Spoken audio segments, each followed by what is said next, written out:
It's time to duel. What's good, guys? We are back with the Yugi deck as promised. That was a world. Yugioh attack! No! Sorry for the delay, but now we are finally going to locals, the Shiny Sarcophagus deck. Yugi's duel from his final match versus the Pharaoh. It's actually quite impressive, and this deck has gotten quite a bad reputation, although it's really not that bad. So I'm going to sleeve it up. Of course, in our TSX1 Supreme Pros, you know, code potato10, 10% off. They are fantastic. I'll show you guys what the deck looks like, and we'll take it to locals, and I'm sure we'll do well. Can we win? That's the question. All right, I got my deck all sleeved up, built, and packed into my backpack, and I'm ready to go to locals. I don't go that often. Last time I went was for the Marincess video, I think, and hopefully we can actually win, because last time we went X1 and did decently, but not victorious, and we can definitely do better, so let's go. This is what the main deck looks like. Now, I'm pretty happy with the way I have it set up here. You don't want to draw a lot of the Shiny Sarcophagus cards, like the Ties That Bind, Turn Silence, Silent Swordsman, or Silent Magician. Neither are super important to draw. They don't get you started. Gandora, the same. Now, Turn Silence and Gandora are more okay to draw because you can combo them together to break through boards and through disruptions. Whereas Zero, you play a second one because if you summon both Silent Swordsman and Magician on the first turn with Ties That Bind, you want another one that gains levels for the next turn to summon off Gandora to go for the kill shot. So otherwise, I'm pretty happy with this. The added consistency of the Nadirs to go with the Prosperities and make this deck, you know, a little more all around. Makes it out pretty well. You have a fair bit of non-engine as well, so the deck should perform pretty well. This is what my side and extra deck look like. The side deck I'm pretty happy with. You can swap out your non-engine pretty freely, as well as some of your excess engine cards you don't want going second to make space for more non-engine post-side. And this should cover more bases, give you more hand traps, more graveyard disruption, more cards going first, and more cards to break boards with. So the only thing you're missing is back removal, but if you can force through Gandora, you should be pretty good. You could argue the third Talent or third Cosmic could probably find a spot on the side, but otherwise I'm pretty happy with the way this looks. As for the extra deck, I am not as happy with it because I could not get all the cards together. There are a lot of cards you don't really need in here, like Zelantis is not super important, neither is Appaloosa, and a lot of the links, or even like Baguska, is not super important. Cards would like to include or another copy of Lulu Walleth, because off Maximus you can send these two from deck to grave, and this can summon the Ecclesia or Silent Magician Zero from deck, and then Grand Guignol on the next turn you still want to summon this out, so you want to have two of this in here. You can also argue to play, instead of a second Entis, one of the other back removal cards like Malong or any Mr. Packbit. Both would have been pretty good.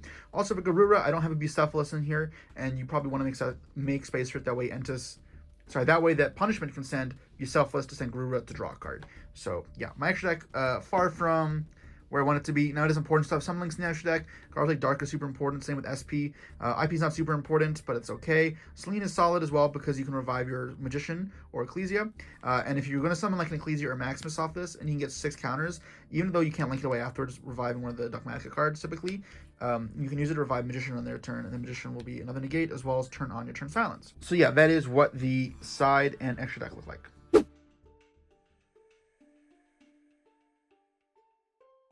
All right, so round 1 of locals is here, and it's time to see how the deck performs. Now, playing Sam is one thing, but playing against other opponents who are probably better is another thing. So here's to see how this goes, and I'm feeling relatively confident. One that I roll, though, and that's always a good sign. It means I can get set up first. This deck doesn't have any crazy end field, so it's not like it's too much of an edge to go first. There are many times where going second is just fine, or better even. But I figure getting a couple negates up, as well as setting up a fall for the next turn, is more than enough to justify choosing first. I start the duel off with the Prosperity here. I don't love starting off with Prosperity because I'd rather see how the turn goes so I know if I want more non-engine or engine at the end of my turn.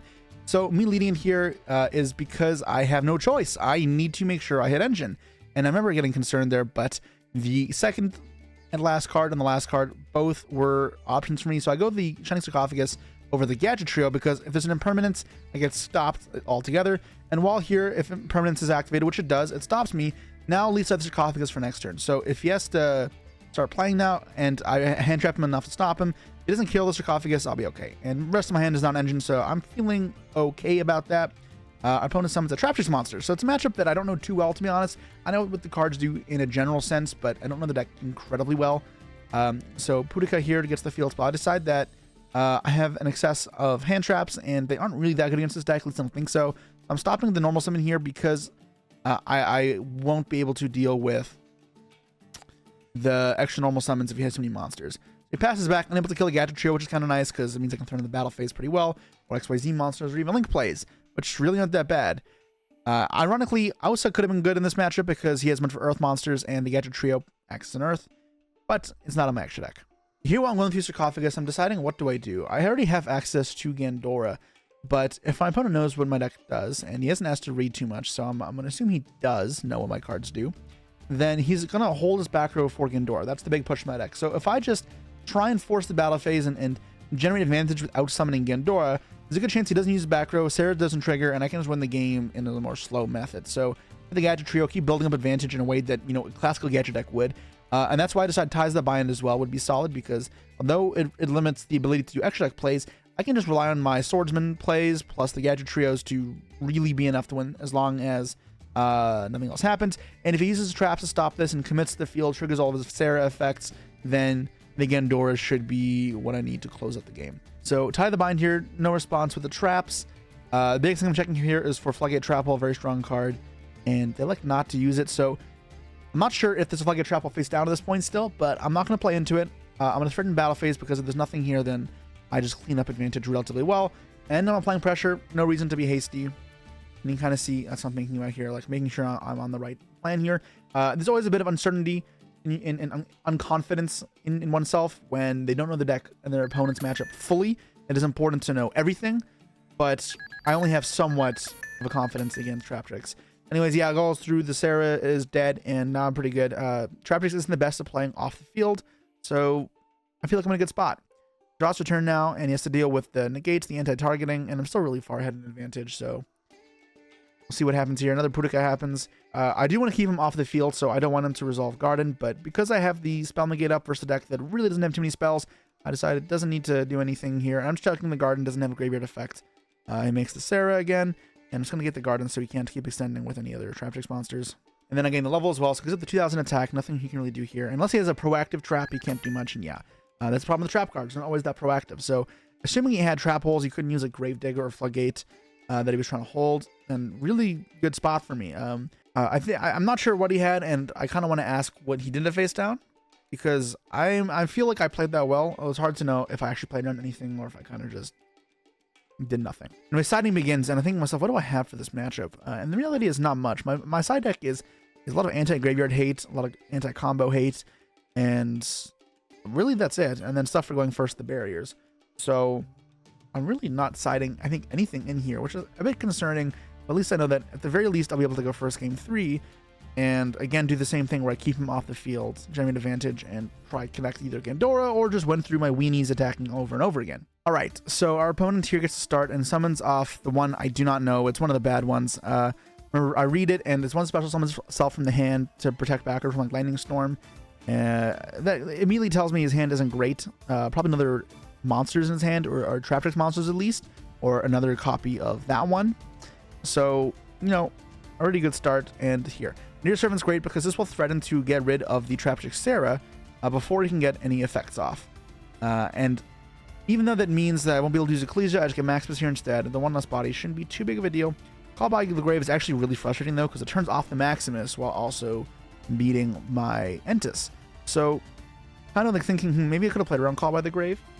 But I think that given there's like only one Call by the Grave and there's a higher chance that the Gravedigger Trap will happen, I'd rather have gotten the Maximus so I can push through more effectively. Summoning 0 here threatens the Sarah, because if he doesn't use anything, then I can just attack it and I'll be okay. Again, with he has probably has no other monsters in hand based off the way he started his turn. And so he uses Imperm to trigger the Sarah, try to get his engine going. What this will do is turn on my talents. So now I can try landing Ghidorah. With only one back row left, one card in hand, I do have a relatively clear shot to go. I do actually have a Cosmic Cyclone in hand as well, which is why I did this.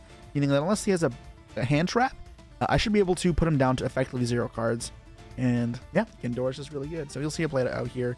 Pudica only banishes special summon monsters, so he doesn't do anything here. And I'm honestly curious why he went Pudica, but I don't know how much would have mattered. He gets to trigger the effect of Sarah, says Holotea. That's going to be his follow-up there. And I'm sure he feels okay, but yeah, Talents is really good. So I'm going to draw to make sure that everything is dandy. Maybe I can get a better card to play with. then I could just get to go Cosmic on the card that I didn't know. It was a Floodgate Trapple, so that would have stopped being Endora, which is great to see out of the way. And now I just finish it. I know that's not the Imperm Zone, so that's why I'm doing that. I'm just, being very particular, making sure I don't make a punt. And then he reads Gendora just to double check that he knows his end is near. And while Gendora doesn't really close the game immediately a lot of the time, it's not going to be instant kill. The advantage it generates is pretty large. Usually it is enough. So here I'm going to get a bunch of different levels and a relatively big attack. So I'm just deciding to what extent I need to do. So I go for the anti-targeting one here. I figure that's probably good versus a trap deck. But also I side out the 0 and a lot of matches going second. So with with one Magician already gone, the Warrior is fine. Arguably the Gadget could have been better to get the turn silence or just more follow-up.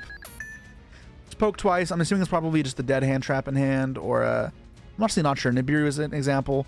Yeah, I see Nibiru in his hand now on the camera. I didn't really have a great read on what it was. I thought Nibiru was a possibility, but I can't imagine after game 1 he would have kept it in his deck. Some Armelio there, and I have 3 backers, so this isn't super hard. Imperm cleans it up. And yep, kind of just, I think he takes a second here and then decides that there's nothing he can do and just concedes. And that is round 1, 2-0, victorious.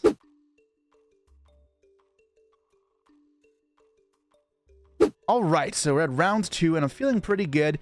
We were victorious round 1. I won the die roll again, and that's always a great sign. I'm looking at my hand here, though, and while I had a lot of engine, I also had a lack of non-engine. And that is a big thing for this deck because your interrupts really aren't too impactful. You have to make sure that you have enough interrupts to survive the turn while also maintaining good follow-up, and that's a precarious thing to balance.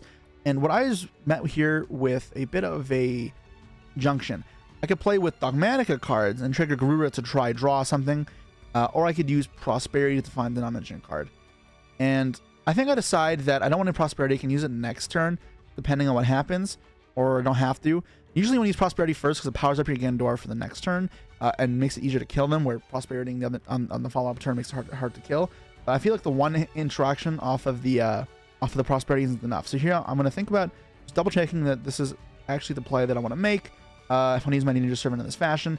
Now, if I'm doing the Ninja Servant, I want to make a X-Check monster so I can summon Ecclesia, because I already have Maximus in hand, so I'm pretty much accessing both of these if I do this. So yeah, you can see here I get to make my SP. This could have been IP. I wanted to play around Valor and Nibiru, so I made SP here, because you can see I'm going to summon 2 more times after the fact, at least in the main phase. That would play into Nib. Valor wouldn't have been the end of the world, so I mean, it's not the biggest play around Valor or Imperm. They also probably would have been used already. So the biggest thing here is just Nibiru. I feel like I would just get destroyed by Nibiru, and I wanted to mitigate that. Even though it may have only mitigated a little bit, so questionable if this was the right play, but yeah.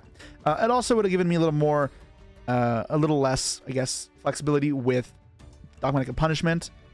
But that's also just okay. Like, it's really not that hard to just use IP before Punishment. Yeah, Punishment here I think is valued over anything else. And now I still could have done this with Prosperity, but I want to get the draw off Garura. That's something I'm looking for here. Now, off of Maximus, there is a bit of a problem. I do not have the completely right extra deck here. As I showed you guys in the deck list portion, I don't have 2 Lulu Wallets. There should be 2 Lulu Wallets in here. It's just, again, I don't have it. Not a card I ever thought I would need multiple of. But the reason you want 2 here is so you can send 1 and then trigger here into summon the Silent Magician 0 from the deck. So you have a spell on the trap negate, and this turn silence is active again. But then also the Grand Guignol can summon Lulu Walleth as an interrupt.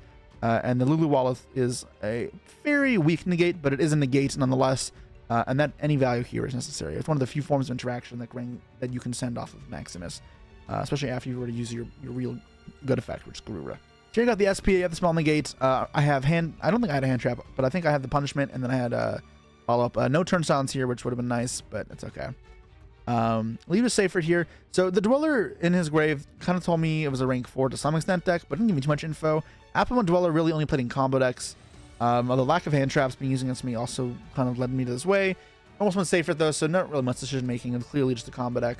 Although Dweller makes me think it's probably not Dragon Link, and it gets confirmed when he goes send 2 for Seyfried. It's not some Dragon Link deck, and that's why I'm being patient here, kind of see where this goes, because if it's not Dragon Link, the Seyfried just by itself didn't do as much, and I could be okay. Now, one thing to note is this Sarcophagus does have the hidden ability that when a monster is summoned from the grave, you can send a spell to pop a monster that's summoned from the grave. So if he uses like Boot Sector in a Dragonlink deck to revive from the grave. I could have ditched the Prosperity that I had dead in my hand to kill my monster. Another reason why I said it even as a bluff, because that definitely could come up. A cool fact of this, the Sarcophagus existing though, and having that ability is even if you don't have a spell in hand, almost like that variable thing we talked about earlier, my opponent will often knock them from the grave just as a way of making sure they don't fall victim to the hidden ability there. Now, he summons the Collapsed Serpent, has Regained up. I chose not to negate Regained in case he has a more powerful spell in his hand. Regained isn't that crazy. Now, it does check SP, but if I live the turn, I'm fine. I don't care if the SP gets banished too much. And I have Punishment to protect it from the battle phase as well. So yeah, he goes battle phase here, really trying to force it out. And I decided Punishment is worth it. Okay, now that I can't die, I kind of want to try to clean up the field a bit, make sure the field's not going to be too good. And if 11 years coming down soon, then I may as well get my value while I can. He chains Droplet and sends black and white, which is really rough. It kind of tells me that the game's really over for him. Now, I could have got the free value of Regained here if I had known. Sorry, I could have got the free value off Silent Magician 0 if I had known and just negated the Regained. Although I probably would have chained Droplet there.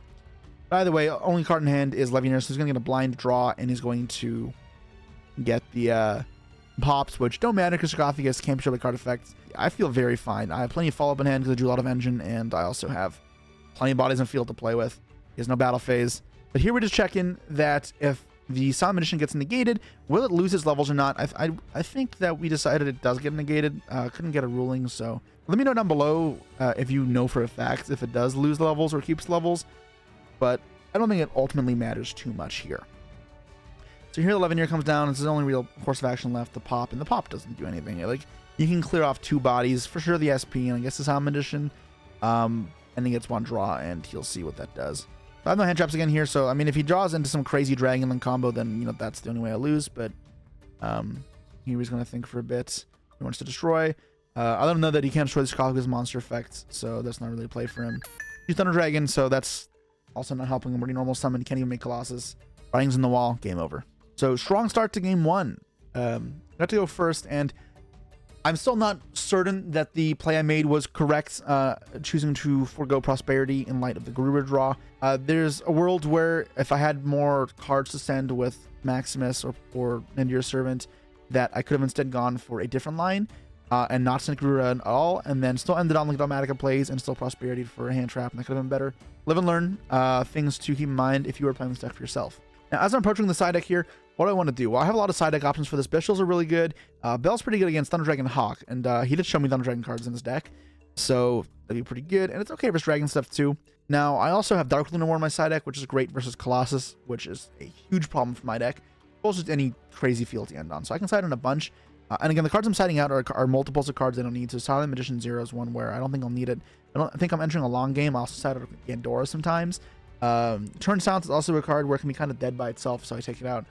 Although I found myself regretting it a bit, setting out the second copy.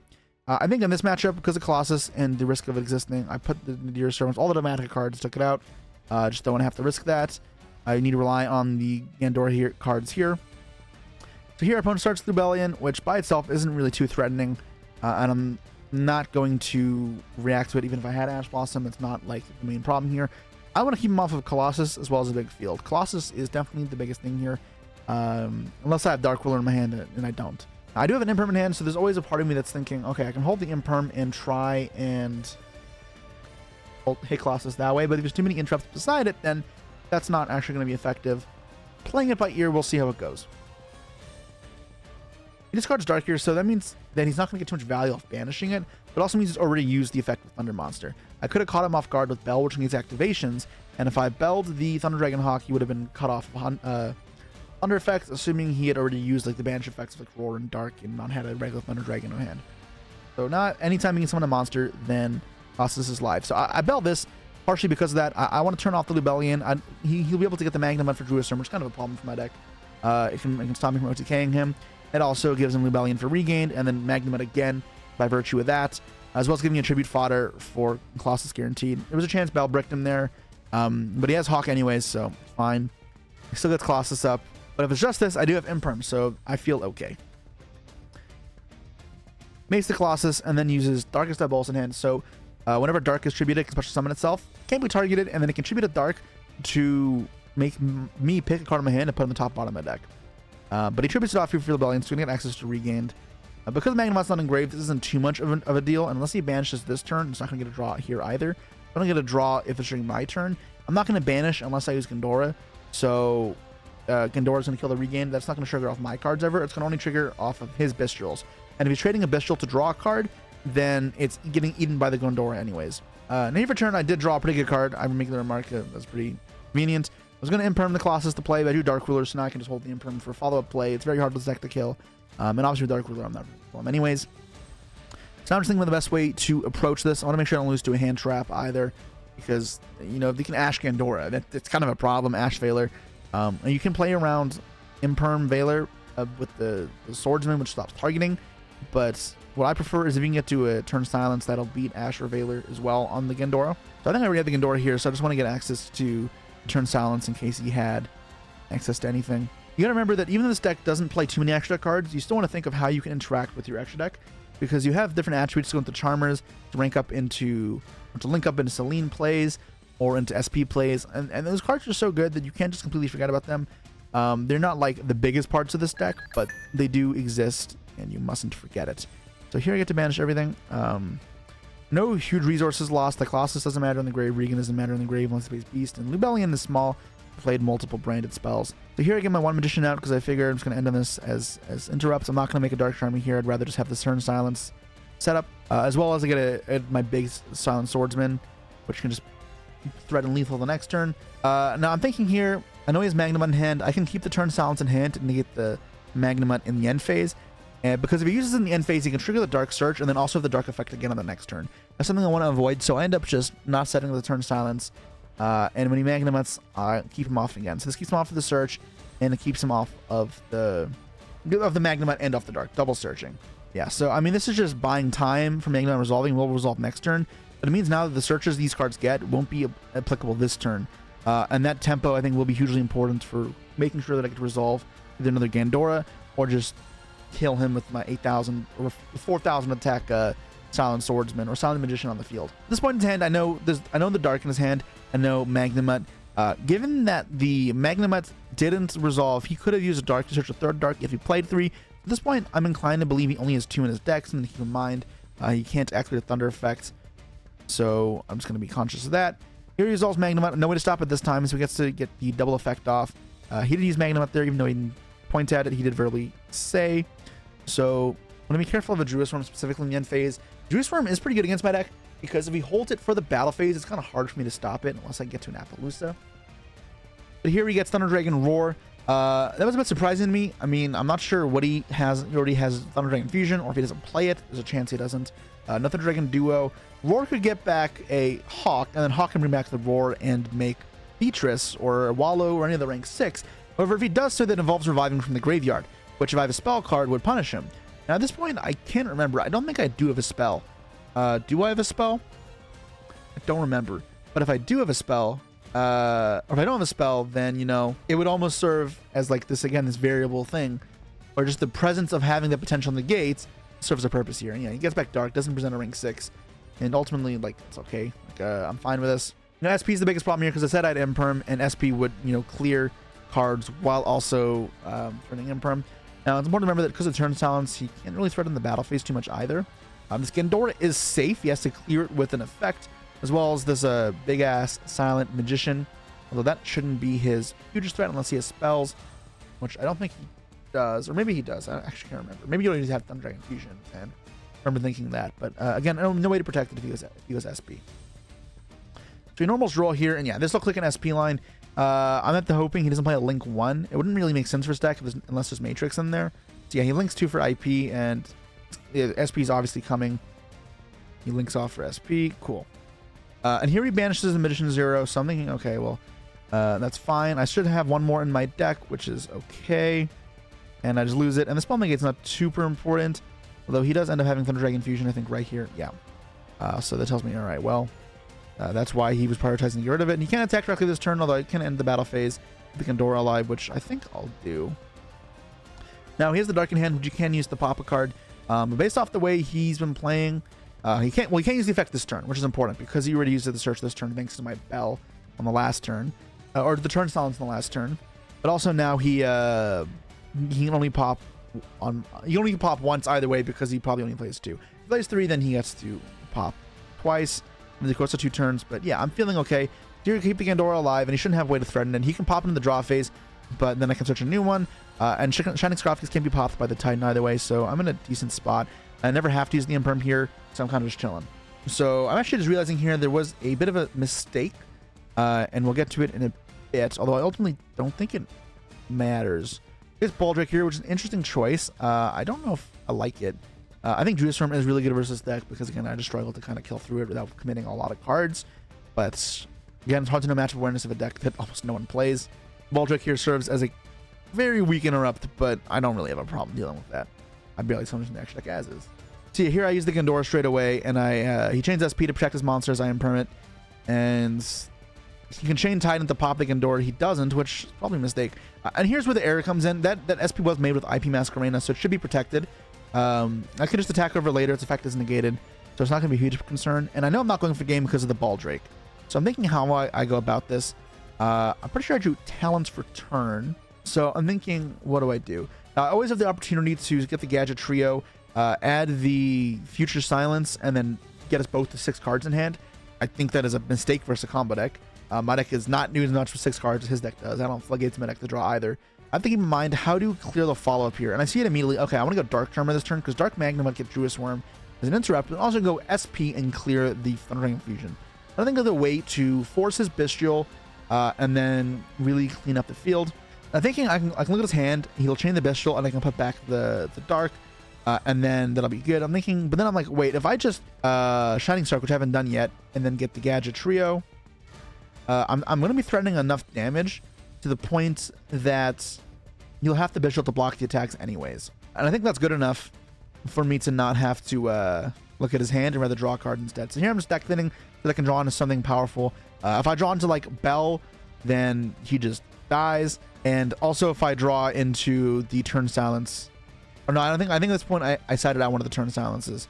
So I couldn't draw into another turn silence to kill him. Otherwise I could have gone, I would have gone Talents Draw first to try to draw into turn silence, or into the silence, Future Silence, because I would have searched the other off the Gadget Trio if that were the case. Here I get to draw. If I draw a Bell, it's over. I don't think I did. So I just summon the Gandora here. And because enough cards are banished, this should threaten enough to kill.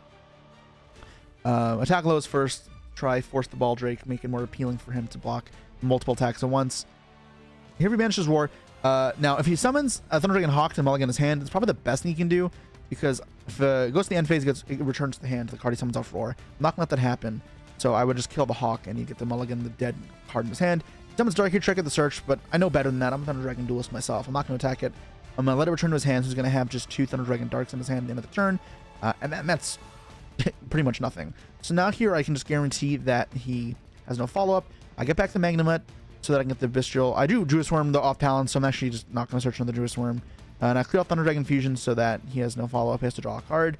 And then, because I have no Gandoras left, I do decide that I'll just get another Gandora off of the Magnamut. That way, if I can live the turn, which should be pretty easy with my big Silent Swordsman and big Gandora and the SP, and the Druid Worm in my hand, and him only having a single real card, the Gandora should close it out either way. So here he has one unknown card.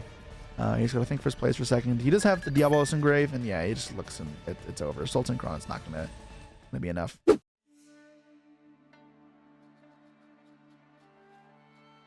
All right, round 3 is up. We're off to a 2-0 start. A lot better than our last vlog where we played Marincess and we had a 0-1 and climbed it all the way back. We're on track to win with the Pharaoh's deck. Or sorry, with Yugi's deck, not the Pharaoh's deck, the anti-Pharaoh deck, I guess. So here I'm thinking, can I keep up my good luck streak? I've been drawing playable. I've been drawing mostly a mix of engine and non-engine, as well as winning die rolls. I'm rolls an 8 here, which is only slightly above average, so it's okay. And we roll 6. Okay, going second. That's fine. We have hand traps for deck. We can break boards sometimes. Let's see what he's up to. Now, Bike is activated, and immediately I like, oh no. Because I had a PTSD from this card doing insane combos in Master Duel. Because Scarecrow's not banned. But yeah, Scarecrow's banned now, and I realized, okay, wait, this isn't too crazy. It's still obviously a very strong card and does a lot. Without Baron, it's also not as insane. Normal summons Crow here, and I'm like, okay, this is just the Pendulum Pile, which is honestly more alarming because usually those decks have crazy combos, and their end fields are just ridiculous. I'm still not a pendulum apologist, and those of you who like it are insane. But yeah, no, this is looking like it's going to be a lot here. I have Scales already approaching the setup. Makes Ignister and specials from deck here, and I'm like, oh, this is what's happening. He just gets to do everything. Ignister cards are really powerful. And the problem is here, I actually just didn't have a hand trap. So he's going to keep checking for hand traps, and I got nothing for him. It's got Iris here, which is kind of nice, because if a Secret Village, I think I would have just conceded. My hand is like almost all spells. But I'm thinking, okay, let's try. Let's see how crazy his board is.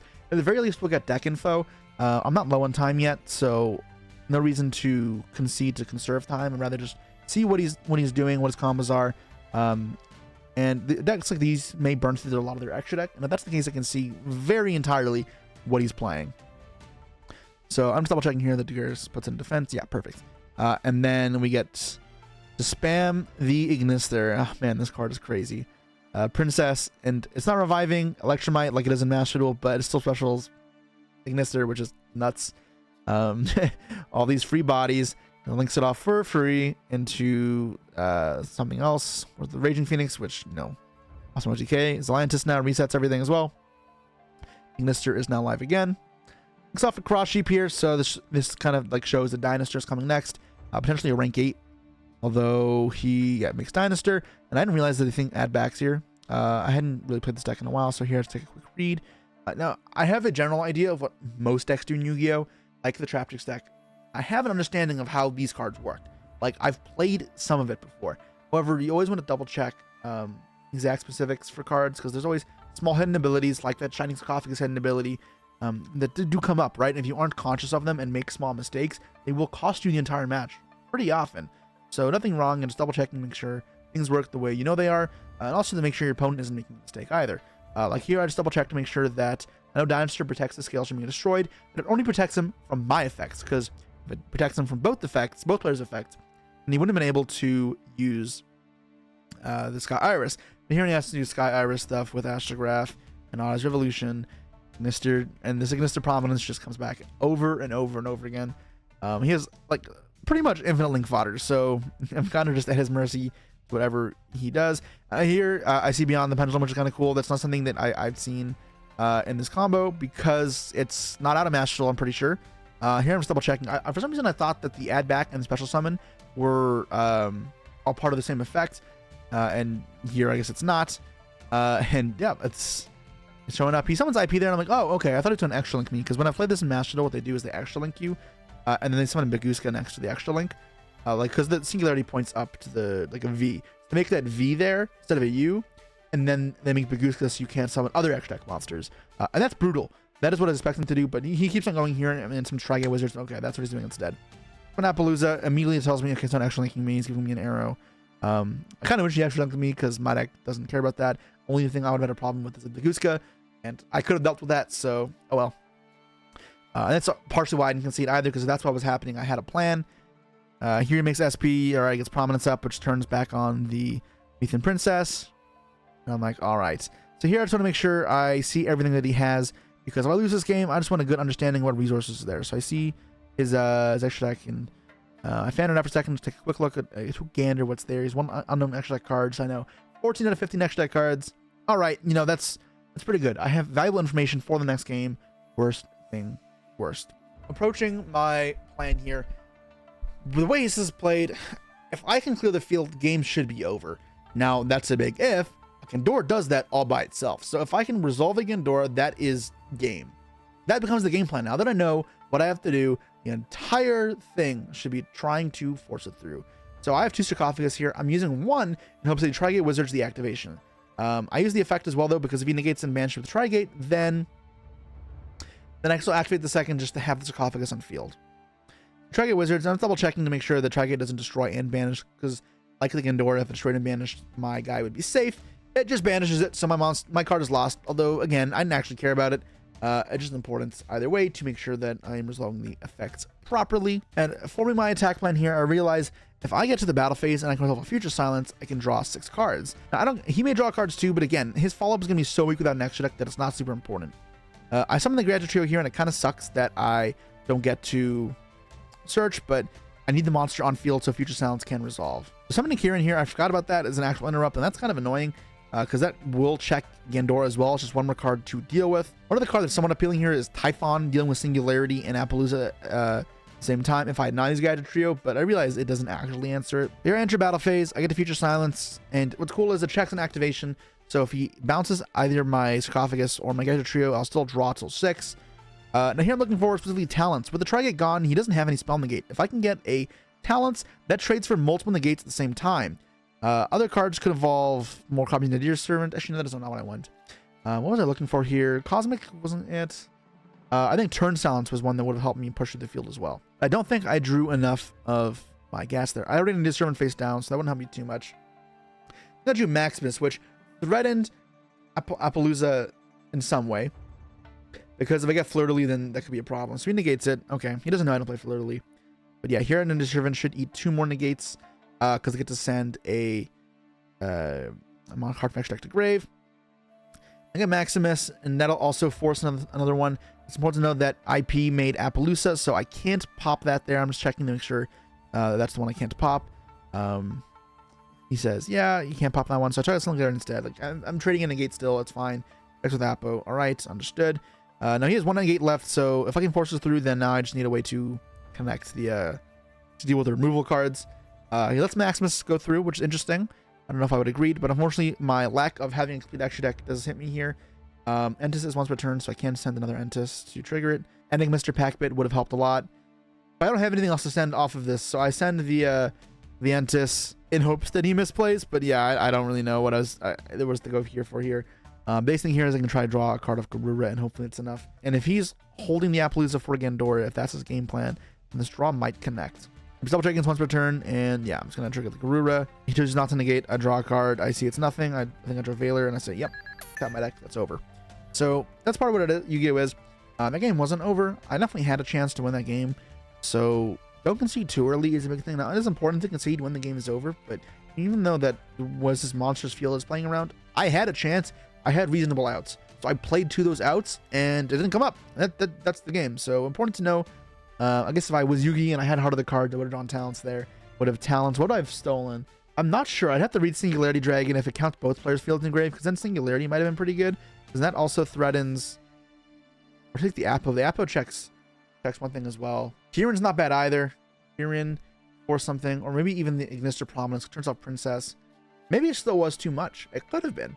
Maybe it was. But there's a world where I don't need to Nadir Servant in that order, so I can go like steal the Appo, and then I can link it off for like SP, which should eat interrupts, as well as get rid of all the Appo interrupts, and then I can use Punishment or the Nadir cards to force the rest of the interrupts, leaving only Kieran, which I can't target. So I would have needed a Turn Silence as well.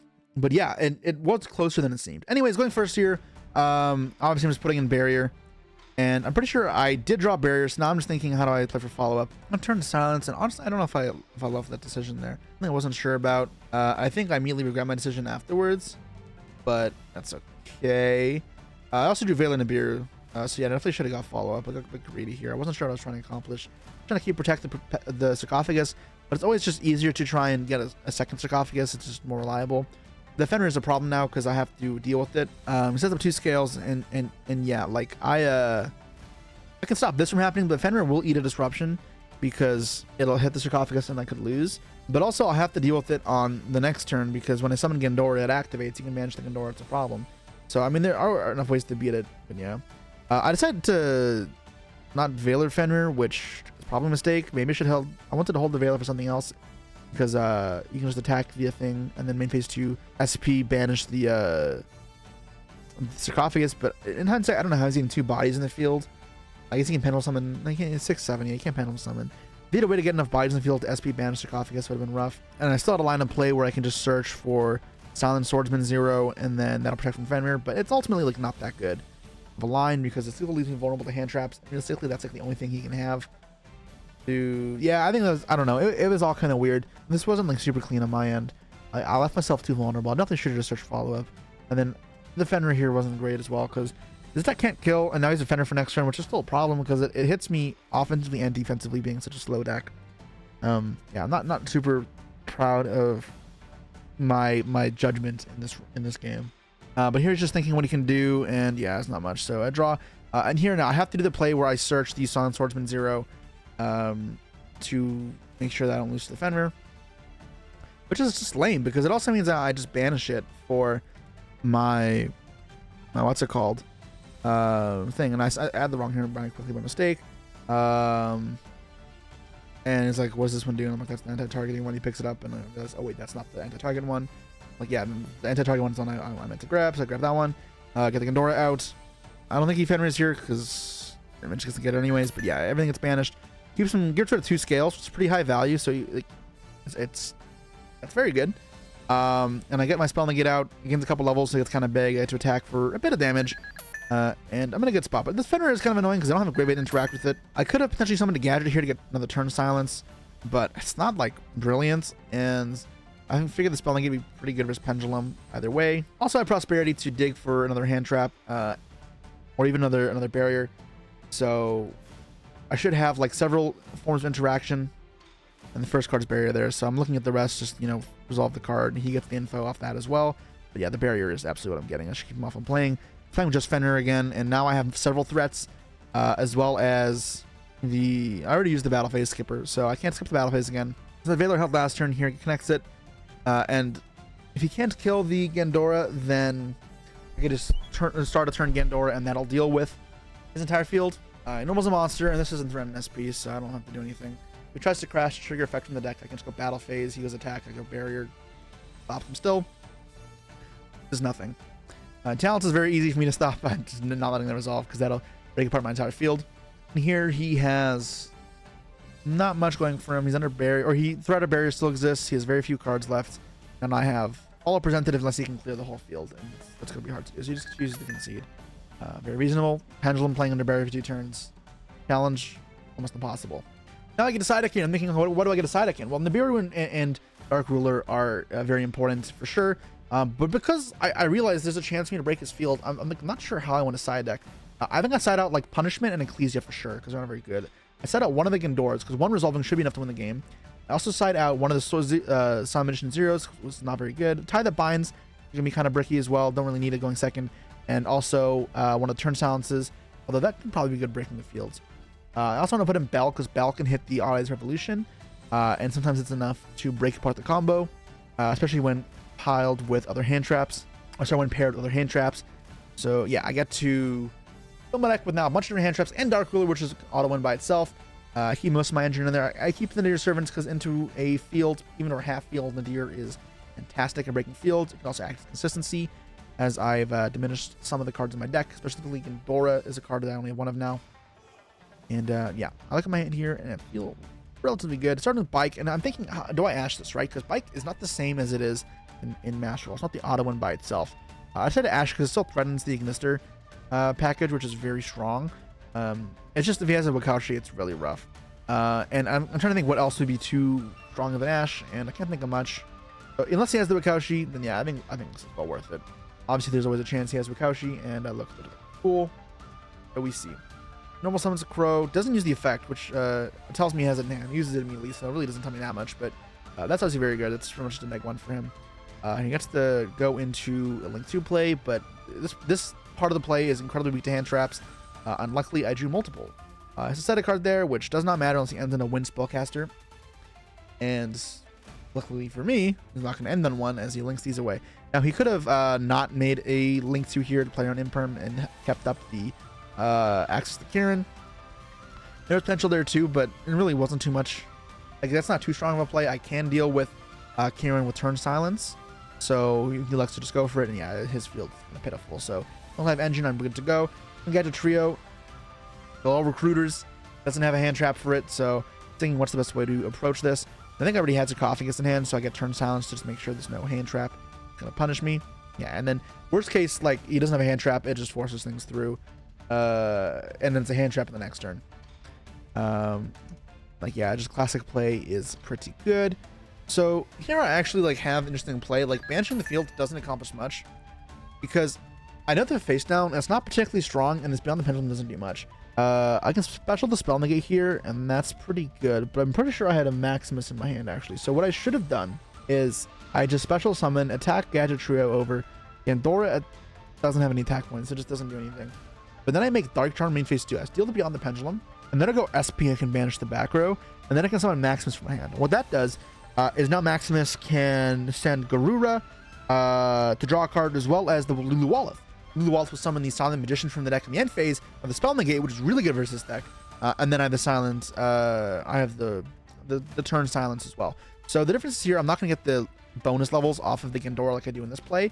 But I'm returning an SP and I get a draw, which I think is worth it. So yeah, and I'll lose the Maximus as well, or get stuck on the field, but it's fine. He also loses 2 extra deck cards, which based off of seeing 14 of his extra deck cards, nothing can be graveyard effects, but the 2 extra cards shouldn't be too much of a difference. Yeah, that is something that I should have done, because I think this wasn't as good. I did a little bit extra damage this way, but also paid half my life. So even though Gendora seems like a broken card, actually just wasn't, I think, worth it here. I traded off one of my own bodies to accomplish almost nothing. It was an easier way of going about getting my negate here. Getting the level, so my thing is pretty big. And I'm thinking here, do I negate this again? I assume that was in his hand on the last turn, because I mean, it's a card he could have had last turn conceivably, that for being a reason he just passed. So I can't assume it's what he drew. Plays Wakaushi. Okay, that's for sure the card he drew. He would have used it last turn. But negate it, and I'm feeling pretty good. And there's no talents. He would use talents last turn. With 1 card left, I'm thinking, okay, how does he beat this? Buku, that's fine. This sets up a 1-card link play, but 1-card link into another hand trap isn't going to be enough. I also have follow-up, so yep, pretty good. Yeah, he just concedes here because I don't think he even plays the link 2 Match Spectre card. Not that I have in perm, but yeah, I show him like, yeah, it wouldn't have mattered. I was feeling pretty good. But yeah, again, not fully optimized play here for me. I immediately realized that I had better potential in the Gendora. Wasn't actually the best play. So that goes in line with what I talk about as understanding how your cards work at a deeper level, because you get into patterns of noticing the Gendora is good, and when you're learning the deck, you teach yourself the rule 1: Gendora is good, resolve Gendora. But as you really get to understand your deck, you think, okay, what does resolving Gendora accomplish? Well, it clears their resources while also setting up a Silent Magician 0 at the same time. So if you have a better way to accomplish those same things, then you do the better way of doing the same thing. And in this case, that's what I had. Now, it may be more vulnerable to hand traps, so you have to think about that as well. But all like mapped out, the other play would have been better. I don't expect too many hand traps in this deck, and there wasn't much vulnerability to hand traps the way that would have been done with the SP and Maximus. Big part of learning Yu-Gi-Oh! But anyways, we are 3-0, 1 round away. Final boss. We got this.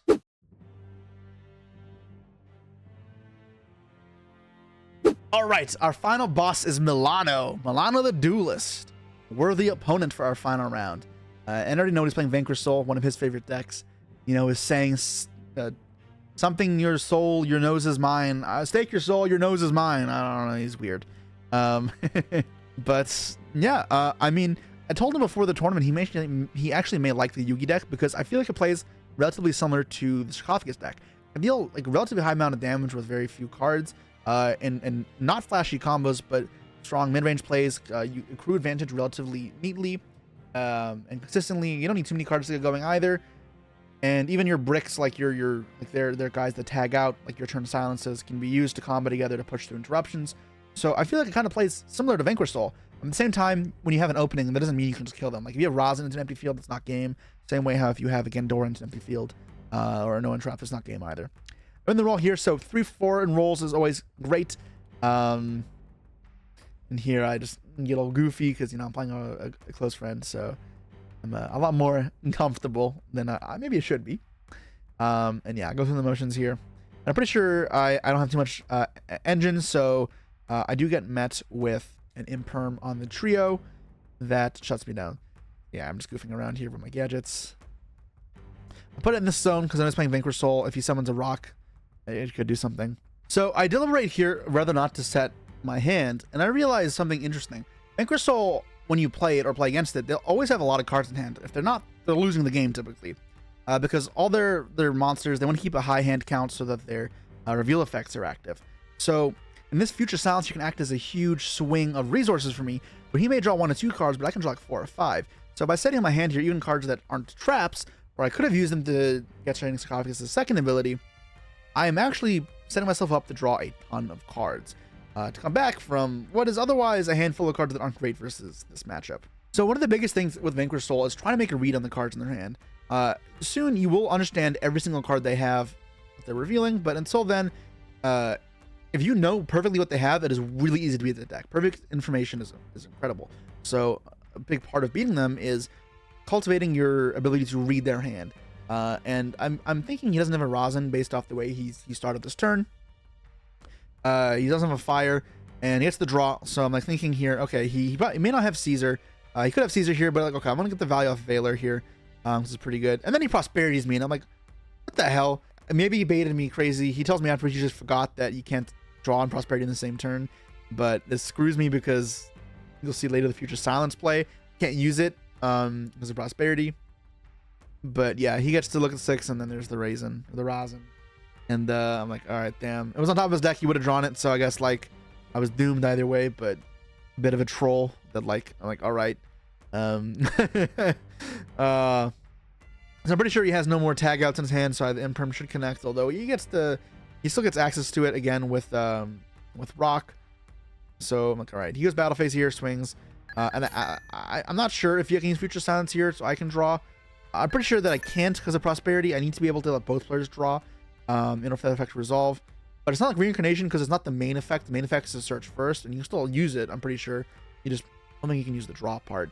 Let me know down below if I'm right or wrong, how that would resolve, or if I just can't use it, period. But I just don't use it because I'm pretty sure that I can't. And then I decided that, okay, I'm just giving my battle phase this turn to draw 6. It's probably worth it. It is a bit worse, but it's all right. I'm pretty sure I can get still good value.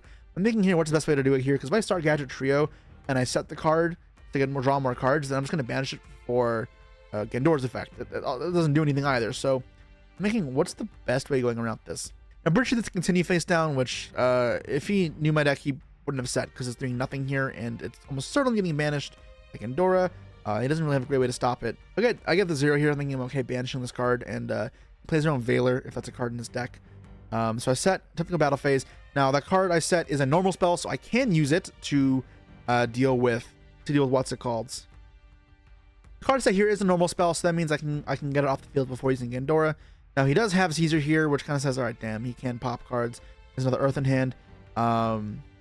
He lets me go to battle phase though, so I get a Future Silence, and once I've activated the card, he can't do anything, and Milan goes crazy. He realizes I get to draw 5 cards here, and this is what I need to swing myself back into the game. So here I'm pointing out how he kind of like ruined me with the prosperity play, and it was really ironic. Where if he just had the rosin add off of the draw, it would have been better for me, and then had prosperity, but how it goes. So I have the Gandora here, so I have the setup to clear the field.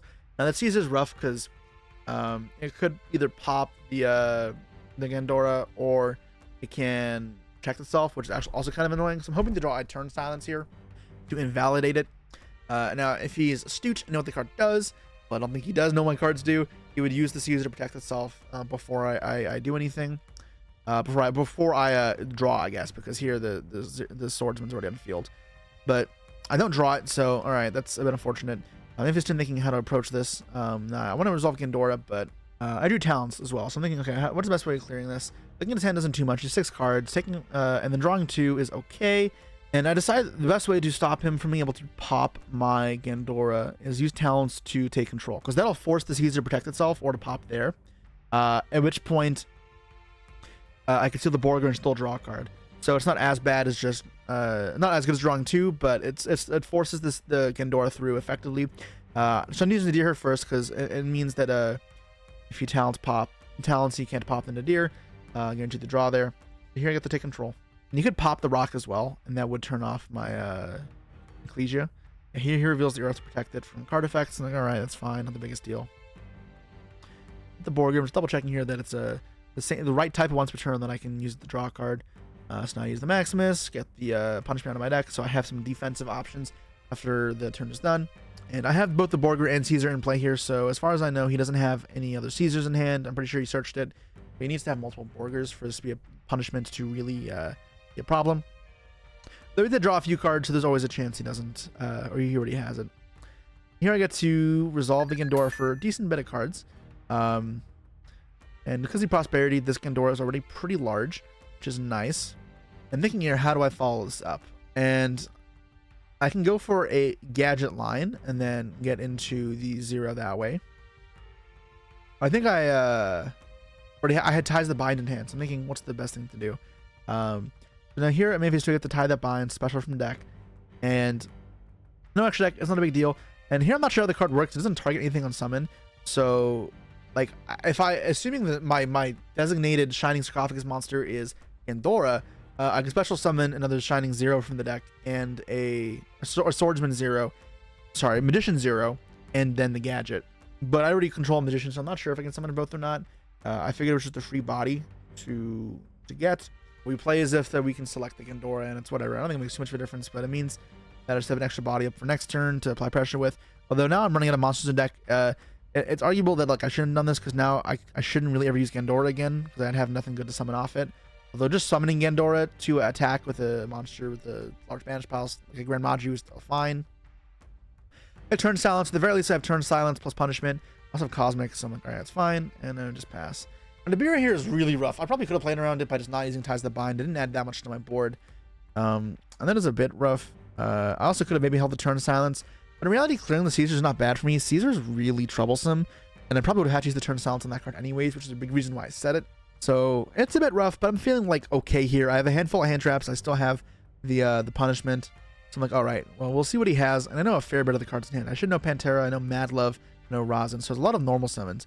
So the Veiler here, he doesn't chain anything. All right, well, maybe he just doesn't have a tagger out. He uses Jialong as a card I didn't know. So he goes Rosin Reveal here. I'm like, okay, thinking what's here. I have Ash in hand. I'm like, all right, by punishment, I clear the 2 virtual or the Vanquish Souls. I can Ash Take Your Soul, and it guarantees me another turn, and then I should be able to summon a Gandora with a big attack token, and win the game there. And here he has the Borger, so he plays me. Now the other thing here that there was actually a big problem is if he's smart, he can go chain reveal fire, and then Nib token to attack, crash the Nib, then summon Pantera, then summon Rock and Beast 2. And that is somewhat of a problem as well. Obviously this is a better play if he has the Borger, but yeah. So something that was a bit of a concern that if he was careful and knew what he was doing, could do, but it's not a super obvious play, so that's why I didn't play around it. Now there's a world where I'm supposed to hold the punishment for the Rock, guarantee it goes through, and then I can accomplish more that way.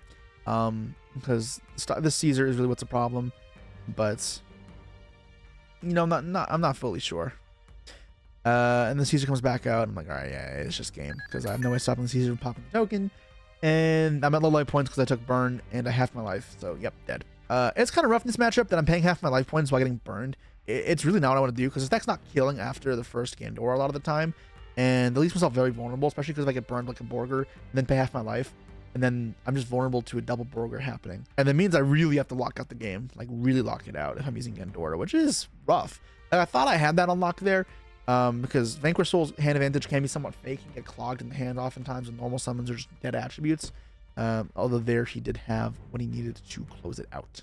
I'm also realizing side decking, I don't have much going on for me. I end up putting Bellin over Cosmics because it's nothing to Cosmic, but also the Rock add back in grind games can be pretty good, or to mess up attributes. It's not a fantastic card, so I don't put in more than just the 2 for the 2 Cosmics, but I think it is a fine enough strategy that it's better than Cosmic at least, because yeah, I mean, only thing Cosmic hits is like the Rendell. I don't think it's setting too many cards otherwise. As I'm planning what I want to do when I go first here, if I can pull off another draw 6 combo, that's what I want to do. I think it is a very reliably consistent strategy to do against his deck. So if I can do it, I will. Look at my hand and I realize it's just not going to be possible. My only engine card is a Ecclesia engine or a Future Silence. So if I get Future Silence, I can get the Gadget Trio, which can give me Sarcophagus, which can give me follow-up that way. I'd rather get Punishment for the defensive cards, and then I'll use the Sarcophagus or the Future Silence to get me the Gadget Trio to actually like resolve a combo the next turn. He reveals Lightning Storm. I'm like, all right, that's rough, but it's really only a +1 here because the Future Silence will just be used to mitigate it a bit. Get the Gadget Trio, so I have a play for next turn. Now the big problem here is I have 2 hand traps, but hand traps aren't that good versus this deck. Will be good. He summons Rosin here, summons Fenrir here, and he doesn't use the Fenrir, so I'm thinking like, all right, what is he doing? He's playing around Droll. No, can't be Droll, right? Unless he made a mistake, because already Prosperity, he played into Droll. Maybe he drew it as targets, because obviously Veiler on the Fenrir, I mean on the Rosin is just not good if he has a Tagger outer. I'm thinking if he has a handful of Kashtira's or bad cards, then this is my chance to try choke him for the turn. And then I had a Bell in it, so I can Bell the Rock as well, and then that's enough time lost that I can connect the Sarcophagus cards to win the game. So I decide to Veiler it, and he does have a guy to tag out, and that's really rough. I am in a really bad position. And then my camera dies. So let's go over what happened in the rest of the game, because it's looking really rough for me, but it actually ended up being quite cool. So he does resolve the Fenrir here and gets a fire to his hand at some point. He plays out his turn, and I think he's a bit flustered by the fact that he made the mistake with the Fenrir.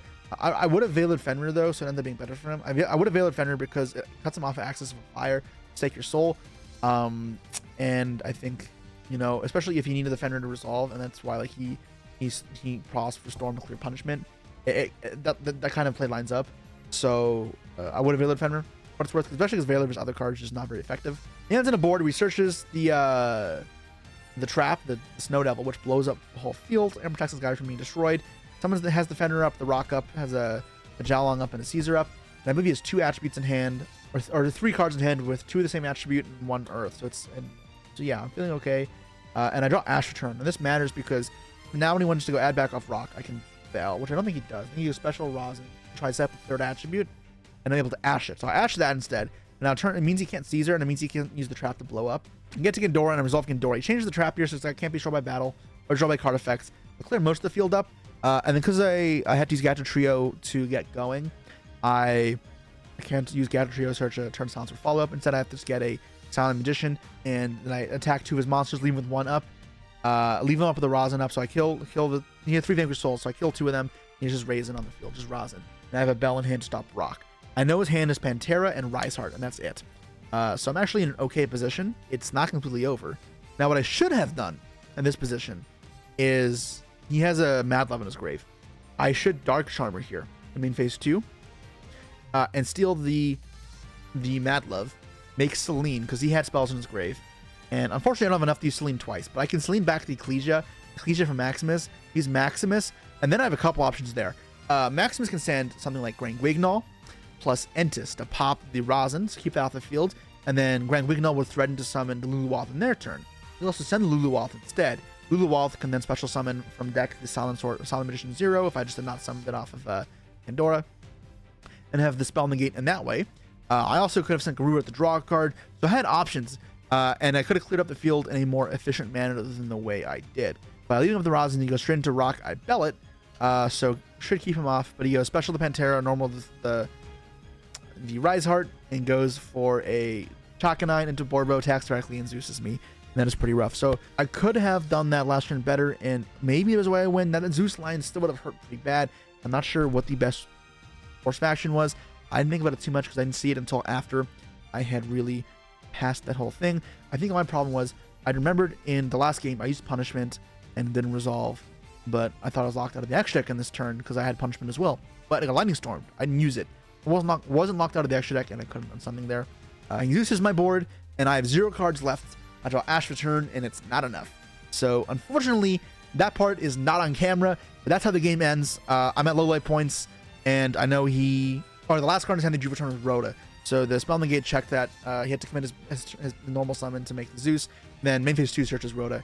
Rhoda's Rosin, so that he has guaranteed fall for next turn, assuming I do nothing. And again, I can't, so yeah, over. And then yeah, that's all she wrote. The Rosin, the Zeus, both more than enough to handle. The simple Ash at the top's not enough, and that's round 4.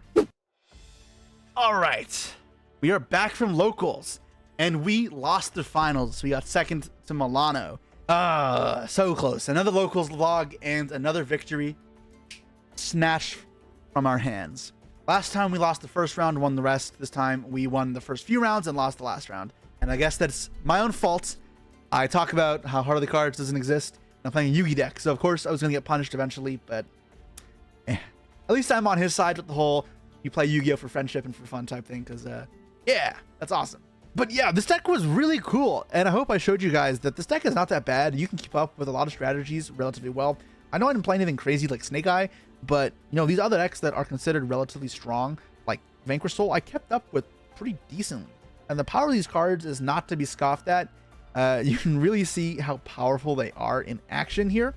So if you're thinking of playing something fun that's a bit different, or playing something that's a Yugi deck, this is right up your alley. I'm really fond of the way that Konami's been approaching these type of decks, where they make them not overly strong, because they don't need to be, but still a functional strategy that is unique in its own right, decently strong, and yeah, that's what this is. decks like Flame Swordsman and Guardian were also like this. I really hope they keep doing stuff like this, where I can confidently go to a tournament, even not a YCS, maybe it's too high caliber, but even a regional, and do decently with something that is anime based. It's super cool. So if you want to see me do more stuff like this, then please let me know down below. Like, subscribe. It really means a lot. That's what encouraged me to do more videos like this. Now stay tuned for a Ashen Locals vlog coming up, because I still have to do that with all the new support cards. I've been kind of thinking how to approach it and make a discussion around that. So stay tuned for that. Also, if there are any other decks you guys want to see me bring to locals, anything unique, then just comment, because yeah, I'm open to it. Other than that, I'll see you all next time. Peace.